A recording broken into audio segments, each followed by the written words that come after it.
Երկրի ապագա առաջնորդի ուղերձը կկարդա Սամվել Կարապետյանի փաստաբանը արհեստական բանականությամբ օգնությամբ։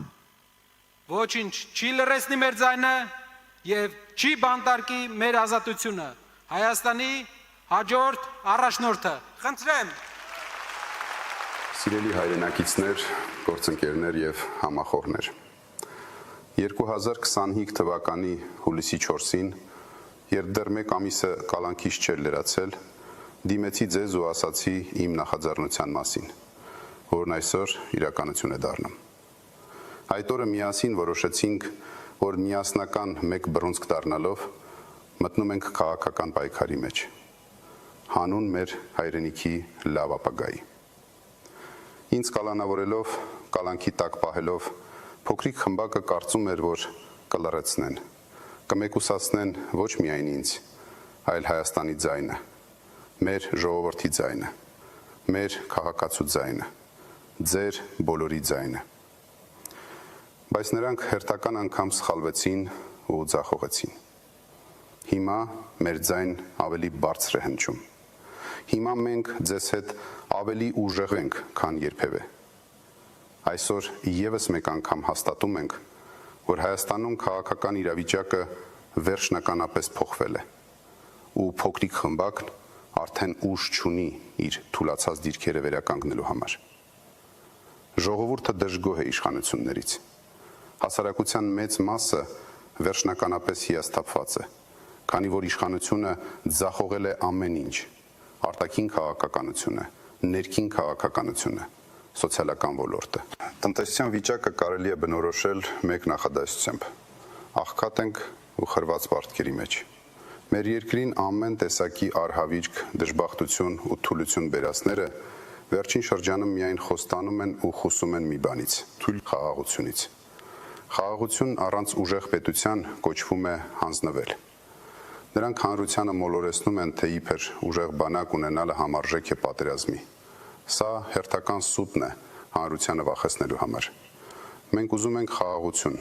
ուզում ենք ուժեղ եւ արժանապատիվ խաղաղություն։ Աշխարհում ոչ մի երկիր չի կարող իրական խաղաղության մասին բանակցել խաղաղություն ավերսելով։ Մենք կուժեղացնենք մեր բանակն ու պաշտպանությունը նոր տեխնոլոգիաների ներդրմամբ, ժամանակակից պաշտպանության ծրագրի մշակմամբ եւ դրա ներդրմամբ, որովհետեւ ուժեղ խաղաղությունը պահանջում է ուժեղ ու ժամանակակից բանակ։ Մենք մեր հայրենակիցներին առաջարկվելիք ծրագրում չենք խապելու, որ պաշտոն ստանանք ու առաջին որոշմամբ պարգևավճարներ սահմանենք։ Չի կարելի դատարկել պետական բյուջեն ու լցնել սեփական գրպանները, այլ պետք է անել ճիշտ հակառակը։ Մի առիթով հայտարարել էի նույնիսկ մեր սեփական գրպանների հաշվին պարտավոր ենք հարստացնել մեր երկիրը։ Մեր առաջարկելիք ծրագիրը ամենաիրատեսականն ու լավագույնն է լինելու ու լայն ճանապարհ է բացելու դեպի ուժեղ Հայաստան։ Մեր մեծ թիմը եւ ես անձամբ աշխատում ենք ոչ թե երկրի տնտեսության դանդաղ վերակենդանացման, սոցիալական իրավիճակի որոշակի բարելավման, այսինքն յոլա գնալու ռեժիմին վերադառնալու համար, այլ որպեսզի հստակ ու արագ քայլերով տանենք Հայաստանը սրընթաց զարգացման, իսկ մարդկանց դեպի տեսանելի բարեկեցություն։ Բարեկեցություն, որտեղ մարդիկ արժանապատիվ աշխատանքով վաստակում են արժանապատիվ աշխատավարձ։ Շուտով հետևողականորեն կպատմենք ձեզ մեր բոլոր ծրագրերի մասին, որոնք բացառիկ են Հայաստանի համար, ու թույլ կտան արագորեն լուծել մեր ժողովրդի կենսամակարդակի բարձրացման գլխավոր խնդիրը։ Մենք ուզում ենք Հայաստանը դարձնել արժանապատիվ ապրելու եւ արժանապատվորեն աշխատելու, վարձատրվելու երանելի տուն, այլ ոչ թե խեղճ օթևան, որտեղից ուզում են փախչել։ Ինձ հարցնում են, այս վիճակում ինչու որոշեցի մտնել քաղաքականություն։ Ես ծնվել եմ Հայաստանում։ Ես գիտեմ մեր քաղաքում եւ գյուղում ապրելու դժվարություններն ու քաղցրությունը։ Ես չեմ կարող անտարբեր նստել ու հանգիստ նայել, թե ինչպես են իմ հայրենիքը տանում աղետի ու կործանման։ Ես ստեղծող մարդ եմ։ Իմ կյանքի ընթացքում տասնյակ երկրներում հազարավոր բարիքներ եմ ստեղծել՝ շենքեր, գործարաններ, աշխատատեղեր, հիվանդանոցներ, դպրոցներ։ Բարի համբավս թույլ է տվել բազմաթիվ գործարար կապեր ստեղծել աշխարհով մեկ։ Ու իմ ստեղծելու այդ ներուժն Այսուհետ պետք է ամբողջ ուժով ծառայեցնեմ Հայաստանին